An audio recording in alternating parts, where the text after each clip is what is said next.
વંદે માતરમ વિદ્યાર્થી મિત્રો, આજે આપણે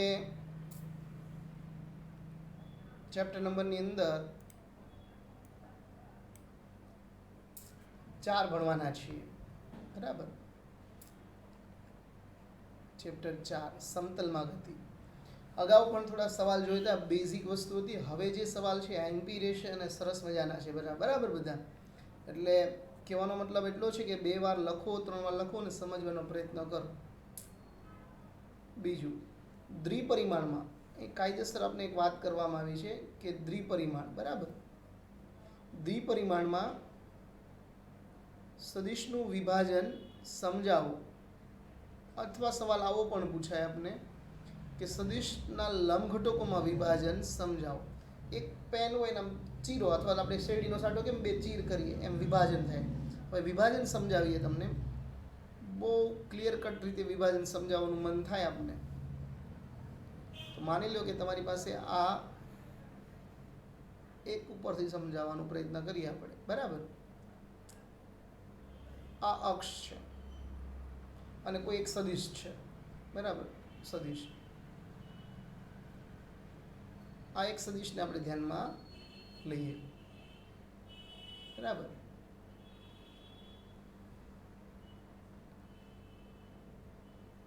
આ એક સદિશ છે, જે સદિશને આપણે એ નામ આપવું. બરાબર. અહીંથી એક પ્રક્ષેપ દોરવામાં આવે. આ જે છે ને એના પર એક આમ લીટી દોરવામાં આવે અને જ્યાં આવે, બરાબર, આ જે ભાગ થયો અહીંયા એક તીર દોરવામાં આવે. આ કઈ અક્ષ છે? એક્સ અક્ષ. આ કઈ છે? વાય. હવે એ સેમ ટુ સેમ આના ઉપર એક લીટી દોરવામાં આવે અને લંબ પ્રક્ષેપ દોર્યો કહેવાય, લંબપાત. એટલે અહીંયા આવ્યું. એટલે અહીંયા તમે જુઓ તો આ જે મેં મૂક્યું ગ્રીન, તો અહીંથી આ જે માપ છે આ તમારો સદિશ એ જ હતો. બરાબર. આને શું કહેવાય? એ એક્સ, એક્સ અક્ષ પર હોવાથી. અને આ જે વાય ઉપર હોવાથી એને શું કહેવાય? A y. ગઈકાલે આપણે આ જ બધી વાત કરી હતી, તમને થોડો ઘણો અંદાજ હશે તો સમજાવવાનો પ્રયત્ન કરું. આ તીર, બરાબર, અને એક બીજું આ તીર ગ્રીન બનાવ્યું. એ આના 2 પ્રક્ષેપ અલગ અલગ પાડ્યા. સદિશ એના 2 ભાગ કહેવાય. બરાબર. સમજ પડી? અને આ તમારું પી પોઈન્ટ. તો આને સમજવાનો પ્રયત્ન કરી કે આકૃતિમાં દર્શાવ્યા પ્રમાણે OX દ્વિપરિમાણ અક્ષ દર્શાવો. આપણે દ્વિપરિમાણ અક્ષ બતાવી દીધી અહીંયા જુઓ. બરાબર. હવે બીજો મુદ્દો, O બિંદુને અનુલક્ષીને P બિંદુનો સ્થાન સદિશ એ છે. એટલે કે અહીંથી લઈને અહીંયા સુધી એક સ્થાન સદિશ દોરો. P બિંદુમાંથી X અક્ષને લંબ OM દોરો. એટલે અહીંયા તમે જોવાનો પ્રયત્ન કરો તો અહીં OM દોર્યું, આ OM, અને આ તમારું દોર્યું ONM. બરાબર. એટલે શું થયું? કહેવાનો મતલબ એવો છે કે OM એ X કહેવાય. બરાબર. ક્લિયર વાત થઈ ગઈ. અને X અક્ષ હોય તો આપણે એને કયા ઘટક વડે બતાવીશ? યાદ કરો.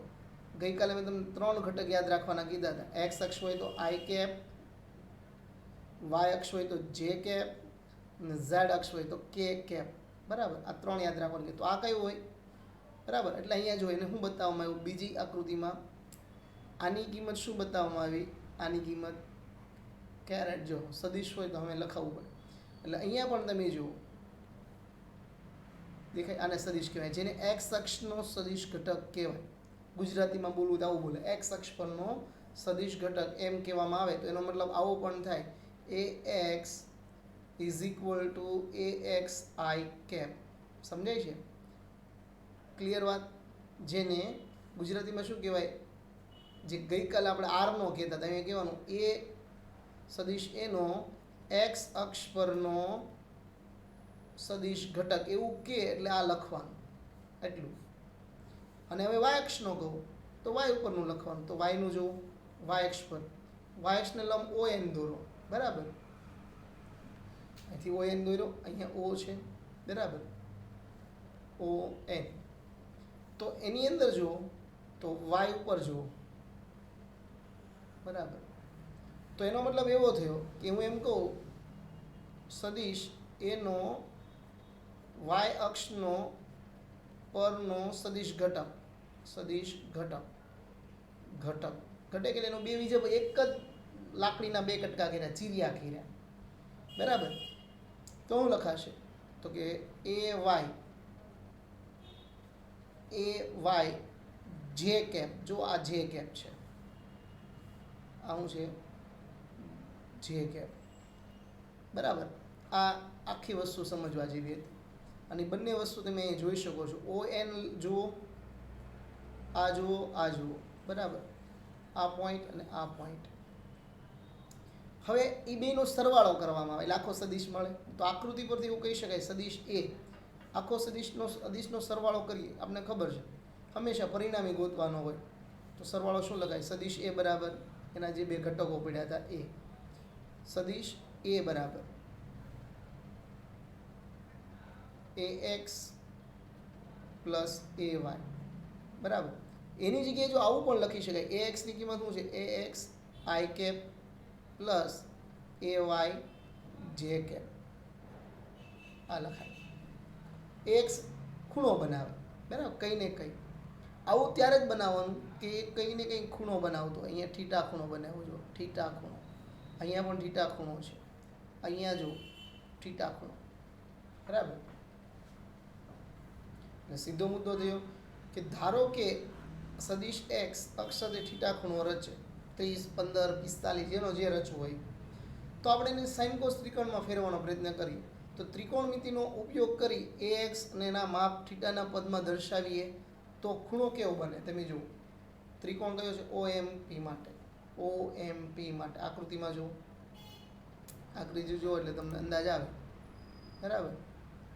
OMP આ ખૂણો એટલો, OMP એટલે 90 નો ખૂણો અહીંયા બન્યો લંબપાત. તો તમારી પાસે કર્ણ છે ને આ બાજુનું માપ છે, બરાબર, અને અહીંયા ખૂણો છે. તો શું તમારી પાસે માપ ઘટે? તો તમારી પાસે કર્ણ છે અને પાસેની બાજુ છે. તો કર્ણ અને પાસેની બાજુ હોય તો શું સૂત્ર બનાવી શકાય? કોસ થીટા, બરાબર. સામેની બાજુ હોય તો કોસ થીટા, બરાબર. તમે ફોર્મ્યુલા મૂકો, બરાબર. સાઇન માટે મૂકો, અહીંયા થોડી ભૂલ છે સામેની બાજુમાં, બરાબર. એટલે આપણે જે તમારો ત્રિકોણની રચના કરવી છે, જે સદિશ મૂક્યો છે આપણે, આ સદિશ છે, બરાબર.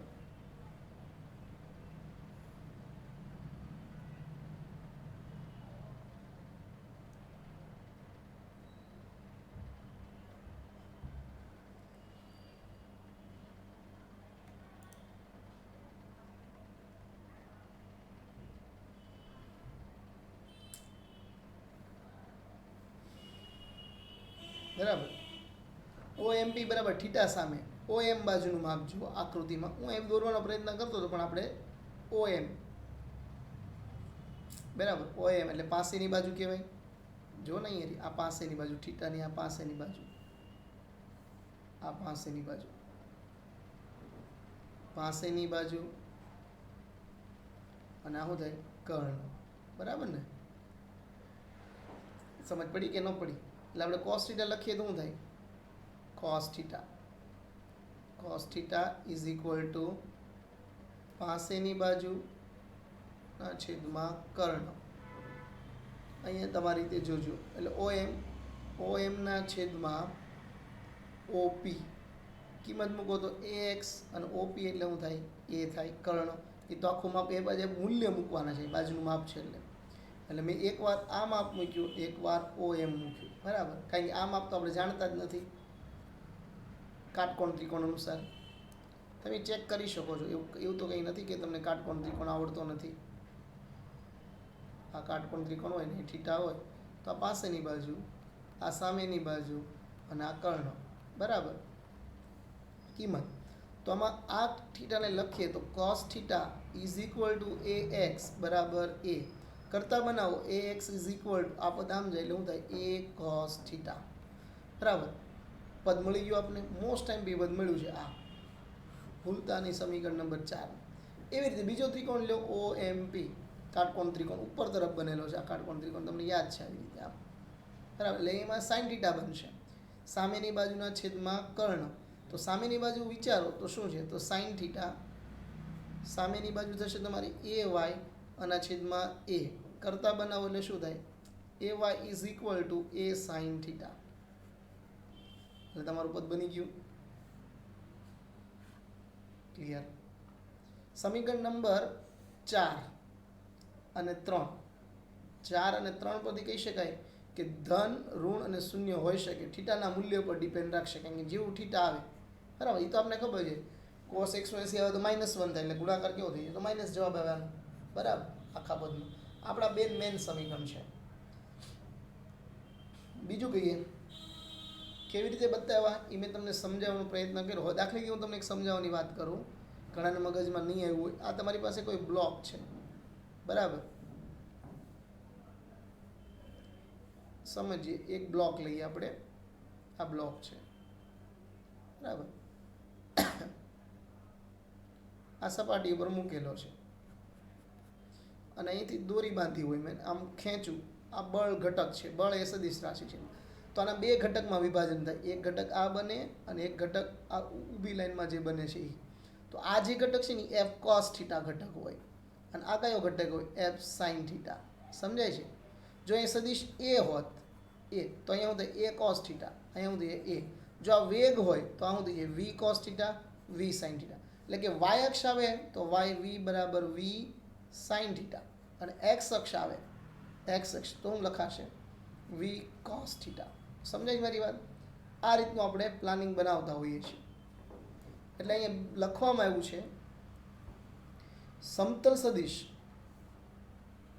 બે રીતે રજૂ કરી શકાય કેટલી રીતે પહેલું સદિશનું માન તથા એક્સ અક્ષ સાથે થીટા ખૂણા વડે અથવા ઘટક એક્સ અને વાય સાથે બરાબર બંને આપણે જોઈએ બરાબર વાયવાળા પણ જોયા આઈજે કેરેટની અંદર ના જો હજુ સમીકરણમાં 3 અને 2 નો વર્ગનો કાટકોણ ત્રિકોણ છે એટલે વર્ગનો સરવાળો કરવામાં આવે તો પાછો એ આવવો જોઈએ ને તમે સમજો છો મારી વાત તો અહીંયા એ લાવવાનો પ્રયત્ન થયો જો પાયથાગોરસ મૂકી દો બરાબર તો પાછો એ આવી જશે જો સાયન્સ કરને નિત્ય સમ એટલે શું થઈ ગયું 1 થઈ ગયું બરાબર તમે સરવાળો કરો a x square plus A y square બરાબર is equal to a square sines એક્સની કિંમત શું આવે તો કે કોસ થીટાનો વર્ગ પ્લસ એ સ્ક્વેર એટલે આની કિંમત મૂકી એ વાયની કિંમત શું હતી તો કે એ સાઇન થીટા એ આખાનો વર્ગ કરવો પડે તો a sine square theta a square common નીકળી ગયું નિત્યસમ કોસ સ્ક્વેર થીટા પ્લસ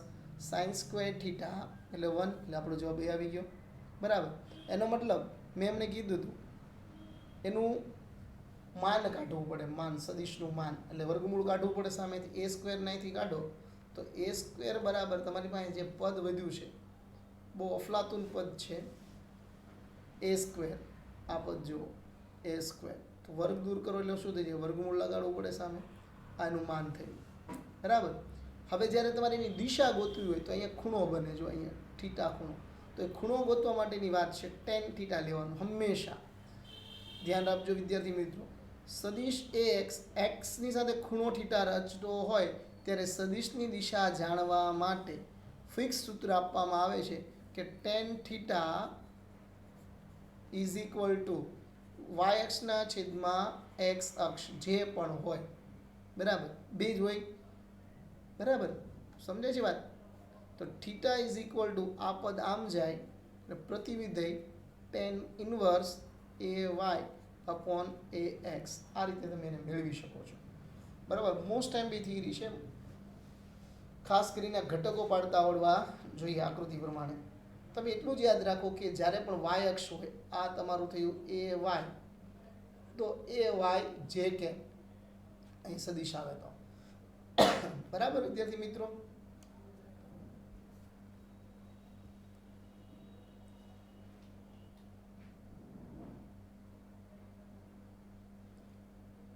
આગળ જોઈએ આપણે બરાબર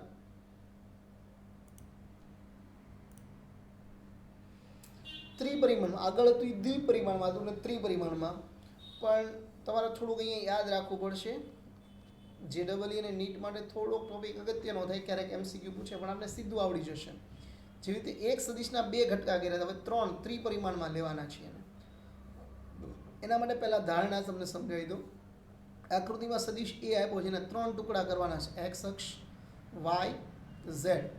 એમના ખૂણા પણ આપવામાં આવ્યા છે તમને. એક્સ સાથે આલ્ફા ખૂણો, વાય સાથે બીટા ખૂણો અને ઝેડ સાથે ગામા ખૂણો, ગેમા મતલબ. તો જેવી રીતે આપણી પાસે એ એક્સ આવે તો એટલે આપણે સીધો ખબર પડી જાય એ કોસ થીટા, થીટાની જગ્યાએ આલ્ફા લેવાનું. જો વાય ઘટક આવે તો હું ખબર પડી જાય એ સાઇન થીટા ફિક્સ છે, બીટા.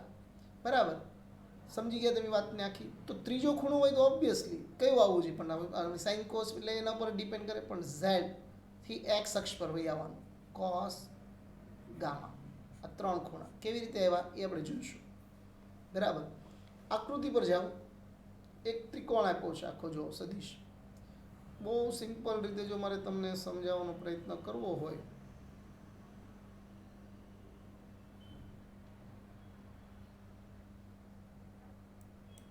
બરાબર,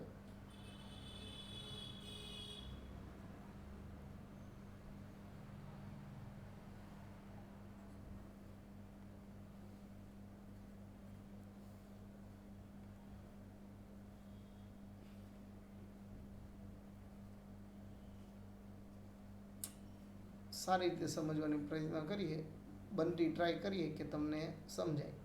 આ ત્રિપરિમાણ છે. આ તમારી એક્સ અક્ષ, વાય અક્ષ અને ઝેડ અક્ષ. બરાબર, સદિશ એ ક્યાં લીધો છે જો દેખાય છે તમને, અહીંયા સદિશ એ છે. આમાં બતાવવાનો પ્રયત્ન કરીએ. આ સદિશ એ, બરાબર, એટલે સદિશ એને આપણે અહીંયા લઈ શકીએ. બરાબર,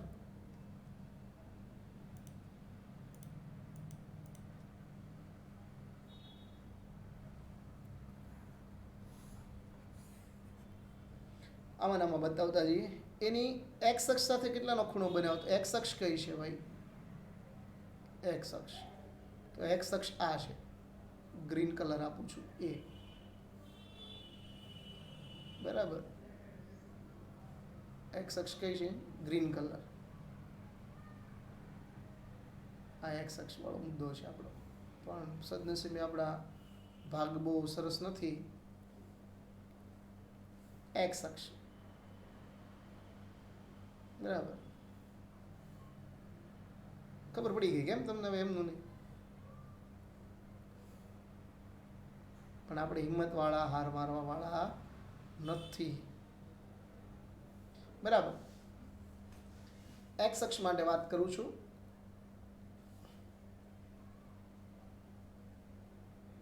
આ એક્સ અક્ષ છે આપણી.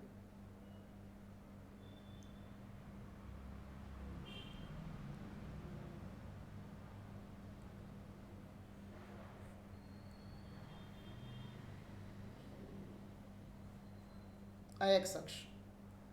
કેટલી વાર બોલશો સાહેબ કેમ? પણ મેં કીધું છે એ પ્રમાણે આ એક્સ અક્ષ, એની સાથે આલ્ફા ખૂણો બનાવ્યો છે. તમારે હાર માનવી જ પડશે. બરાબર, હું એમને સીધી લીટીથી બતાવી દઉં. આપણી એક્સ અક્ષ છે, એક્સ અક્ષ, એના પર એનો ખૂણો આલ્ફા. બરાબર, તો જેવી રીતે આપણે દ્વિપરિમાણમાં એક સદિશ હોય, એક સદિશ એનું બે રીતે વિભાજન કરતા, x i cap plus A y j cap. તો ત્રિપરિમાણમાં આ સદિશનું 3 રીતે વિભાજન થાય. એક્સ અક્ષ પર થાય, એક લાકડી ખૂણા મૂકી દો તમે આપણા, તો એનો 3 પડછાયો ગોતવાનો. બરાબર, ફોક્સ મૂકી એ વાય જે કેપ અને એ ઝેડ કે કેપ. બરાબર, એટલે આવું થઈ ગયું. કેવું તમે કહી શકાય, x plus y plus z 3 અક્ષનો સરવાળો, એટલે રિઝલ્ટ આર મળશે તમને. બરાબર, ક્લિયર? જેવી રીતે અહીંયા આનું અનુમાન શું થતું હતું, એ બરાબર વર્ગમૂળની અંદર શું થતું હતું યાદ કરો, a x square plus A y square થતું હતું અનુમાન. તો અહીંયા આનું પણ એવું થશે, એ બરાબર વર્ગમૂળની અંદર a x square plus A y square a z square આવું થશે. તો અહીંયા જુઓ, વ્યાપક રીતે કીધું છે, જેમ જેમ આપણે દ્વિઘાતનું સમીકરણ લખીએ, આ સમીકરણ ફિક્સ છે દુનિયામાં ત્રિપરિમાણ માટે. એ પ્રમાણે આપણે બળના બધાના સૂત્ર બનાવશું. બરાબર, તો આલ્ફા ખૂણો બનાવ્યો. ઈનો ઈ સદિશ તમે ચેક કરો, વાય અક્ષ સાથે કેટલાનો ખૂણો બનાવે છે? આ વાય અક્ષ, તો કે બીટા ખૂણો બનાવ્યો. બરાબર, એનો એ સદીશ જોજો, અહીં ધ્યાન આપવા જેવું બહુ સરસ મજાનો પોઈન્ટ નીકળ્યો. આખો ખૂણો અહીંથી અહીંયા ગામા બનાવે અને કોની સાથે ઝેડ, એટલે એ ઝેડ, એ એક્સ અને એ વાય, ત્રણ ઘટકો બની ગયા. ત્રણ ઘટકો આપણે અહીંયા લખ્યા જે દિશા પ્રમાણે. એટલે એ વાય ઉપર હતી, એટલે અને અહીંયા શું કહેવાય જે કેપ, અહીંયા કહેવાય આઈ કેપ અને આને કહેવાય કે કેપ. બરાબર, આ સદિશની ભાષા છે. બરાબર, આગળ એટલે એનું માન લખીએ કંઈ આવી રીતે. હવે ત્રિપરિમાણમાં પીના સ્થાન સદિશના યામ આપણે કેમ દ્વિપરિમાણ ને ત્રિપરિમાણ લખતા હોય છે આવી રીતે કે 2 અને 3, તો આપણે શું કહીએ છીએ એક્સ અને વાય. બરાબર, તો આવી રીતે 2, 3 અને 1 યામ હોય તો કહેવાય એક્સ, વાય અને ઝેડ. આની જે અક્ષ છે એને કહેવાય આઈ કેપ, આને કહેવાય જે કેપ, આને કહેવાય કે કેપ. તો એવી જ રીતે એક યામ ત્રિ હોય એનો સ્થાન સદિશ બતાવો, આ જે આખી રેખા છે તો એને આવી રીતે બતાવી શકાય. જો આર સદિશ જ્યાં એ હતો એને હું કહી દઈએ આર, એ આવી રીતે લખતા ને એ સદિશ બરાબર શું લખતા યાદ કરો, a x i cap plus A y j cap a z k cap. તો એને આર સ્થાન સદિશ is equal to x i plus y j, કારણ કે આ છે એ વાય ઉપરનો ઘટક છે, આ એક્સ અક્ષ પરનો ઘટક છે, આ ઝેડ પરનો ઘટક છે, તો એવું લખાય ઝેડ કે કેપ. બરાબર, જેવી રીતે એનું માન લેતા હતા અહીંયા એવી રીતે આનું પણ માન લઈ શકાય. અને એ માન અહીંયા આપણે જોઈએ છીએ, આનું માન જો, તો એનો મતલબ શું થઈ ગયો, આર સદિશ બરાબર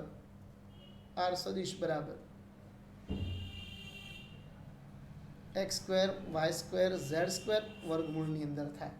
બરાબર, સમજાય વિદ્યાર્થી મિત્રો?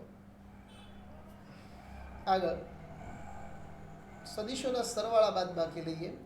એકવાર તમે તમારી ટેક્સ્ટ બુક પાસે રાખીને વાંચી લ્યો એટલે તમને એનો અંદાજ આવતો જ હશે. બરાબર વિદ્યાર્થી મિત્રો, સેમ ટુ સેમ સરવાળા બાદબાકી કરવા જ. હવે આમાં તો તમને મજા જ પડી જવાની છે, મજા જ.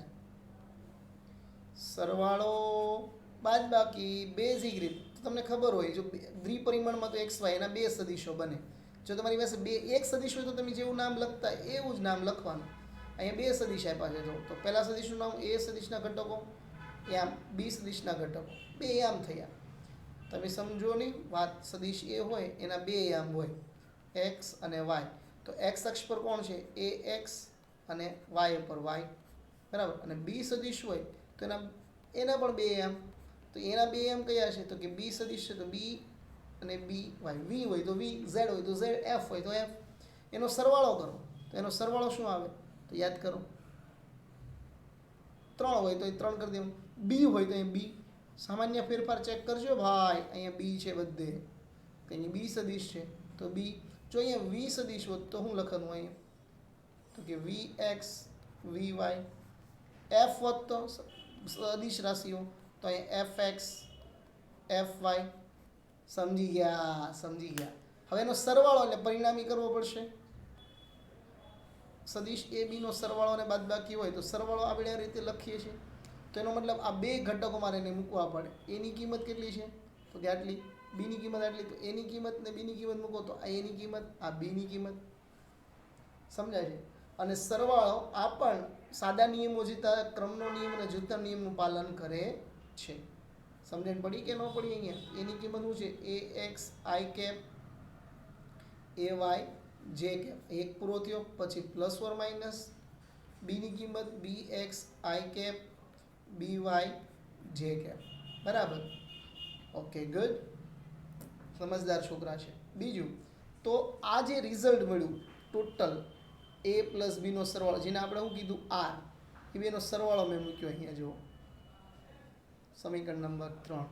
પણ એમાંથી આઈ કોમન કાઢી લીધા. આઈ કેરેટવાળા અહીંયા છે, આ બેને પાસે લેવા. એટલે શું કર્યું a x i cap plus b x i cap. સમજાય? પ્લસ ઓર માઇનસ કોમન કાઉન્સમાં એ વાય, આમાંથી પણ આપણે આઈ કાઢી શકીએ છીએ. જે કેપ પ્લસ બી જે કેપ, દિશા સરખી કરી, આઈ વાળા અને જે વાળા. અને આને શું કહેવાય આર તો કહેવાય છે, એટલે પાછો આર એક્સ મૂકી દીધો અને આને આર વાય કહી દીધો. રિઝલ્ટ બરાબર, એટલે સમીકરણ તમે આવું લખી શકો. એનો મતલબ કે આર એક્સ બરાબર આવું મળ્યું a x plus or minus b x અને આર વાય બરાબર શું મળ્યું a y plus or minus b. થોડું મેથેમેટિક્સ અહીંયા જોશે તમને સમજાવું. જો સદીશ તમારી પાસે એ હોય તો એના તમે સરવાળો કરતા હોય તો અહીંયા આ એ પ્લસ બી આવે એટલે આર કહેવાય, એ પ્લસ બી આવે એટલે આર કહેવાય. જો આર કહેવાય તો મોટી કીધું તો અહીંયા માનો એક્સ અક્ષ વાળું છે, જો બેમાં એક્સ અક્ષ તો એને એક્સ કીધું, વાય વાળું હોય તો એને વાય કહેવાનું. બરાબર. હવે ત્રિપરિમાણમાં હોય, એક પરિમાણમાં શીખ્યા હતા, દ્વિપરિમાણમાં, હવે ત્રિપરિમાણમાં સદીશ એ ને બી ના ઘટકો સરવાળો ત્રિપરિમાણમાં. તો અહીંયા જો 1 2 અને 3 એવી રીતે એના આવા હતા, એનું જ છે બધું. જો હવે એ રીતે બી બરાબર સરવાળો તો અહીં બેમાં જ થાય, બે સદીશ જ આવે. જો ત્રીજો સદીશ નથી આપ્યો સી મેં એટલે અહીંયા બે જ લખવાના, પાછા અહીંયા ત્રીજો લખીએ એ પ્લસ બી પ્લસ સી. બરાબર કિંમત મૂકો તો આમાં તમને ડાયરેક્ટ ખબર છે કે આમાં શું થશે, એક્સ અક્ષવાળા જે હોય એ ભેગા થાય, વાય વાળા હોય એ ભેગા થાય, કે વાળા ભેગા થાય એટલે કોમન નીકળી જાય એક્સ વાય ને ઝેડ. આ રીતે મદદથી ગમે તેટલી સંખ્યાના સદીશ સરવાળા કે બાદબાકી આપણે વાપરી શકીએ. જો તમને 3 સદીશ આપ્યા હોય, 3 સદીશ મેં કીધું હતું એ બી સી, તો ત્રણેયમાં શું થાય એ પણ અક્ષ જો બદલાઈ ગઈ, એક્સ અક્ષ વાય અક્ષ ઝેડ અક્ષ, બી બી બી સી સી, તો એના 3 આ રીતે બનાવવાનું ટોટલ.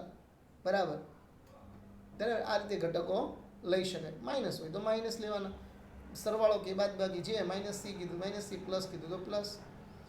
તો આ રીતે તમે રજૂઆત કરી શકતા હો છો. અને સ્થાનાંતરને પણ આ બે સવાલો જે છે આમના પછીના ટેક્સ્ટ બુકમાં આપ્યા એ તમારે હોમવર્કમાં કરવાના છે. WH બહુ ઇઝીથી કરી શકો છો. મેં હમણાં આરને ઘટક પાડ્યો, એક સદીશ આર હોય તો એના બે ઘટકો થાય એક્સ આર ને એક થાય એક્સ વાય. બરાબર. આ બંને મને જોશે. બરાબર. તો આપણે એટલે સુધી રાખીએ. આ એક સવાલ હોમવર્કમાં છે તમને, અને કદાચ આવડી જશે, નહીં આવડે તો આપણે કાલે લઈશું. પ્લીઝ થોડુંક કરજો ટ્રાય એટલે તમને મળશે. બરાબર.